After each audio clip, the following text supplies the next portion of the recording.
Welcome to Daily Devo. I'm Pat. Today we're going to talk about passing it on.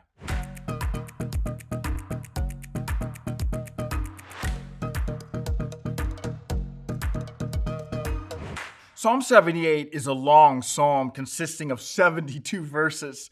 It tells the history of Israel, but can be a bit depressing because it primarily focuses on Israel's disobedience. Reading it will make you want to go back in time and ask these people why they are so stubborn and foolish.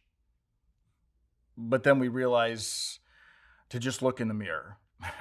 In one sense, it's a depressing psalm due to this list of Israel's stubborn hearts, but in another sense, it's an inspiring psalm because it points to God's patience, His grace, and mercy.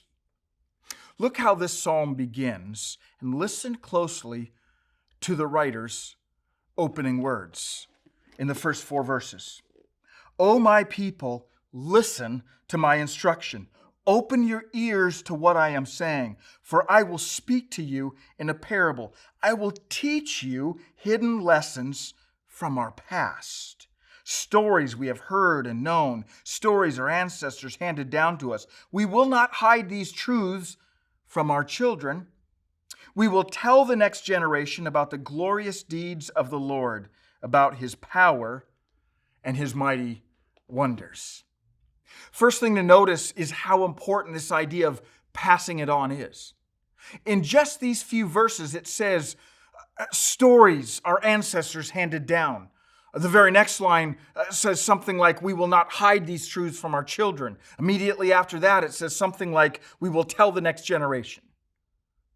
Second thing to notice is what the writer is encouraging us to pass along.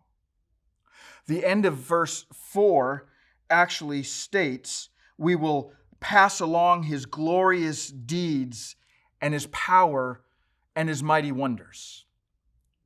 Isn't it interesting that it's not a list of rules and commands that the author focuses on, but about God's deeds and power and wonders that He is insisting on passing along to the next generation? Allow me to take a moment and just speak to you parents. Perhaps when it comes to teaching our children about God, a better place to start than listing all the commands is to just brag about His goodness, about His mercy, about His grace, about His faithfulness. Maybe a better place to begin is to brag about the amazing things that God has done in the past generations and the amazing things that He has done in our personal lives.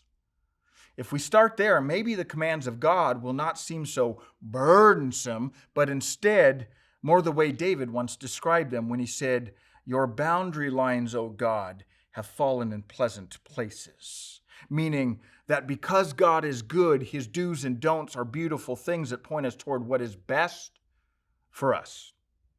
Okay, enough parental advice for right now.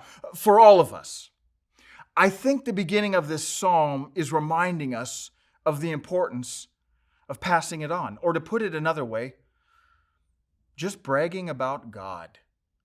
And why wouldn't we? There is so much to brag on, isn't there? Think of all that God has done throughout history. Think about all that God has done in your life. Today, I challenge you to brag on God to someone. Perhaps it's to the next generation, to a son or a daughter or a nephew, a niece, a granddaughter, a grandson. And if not to them, pass it on to someone else.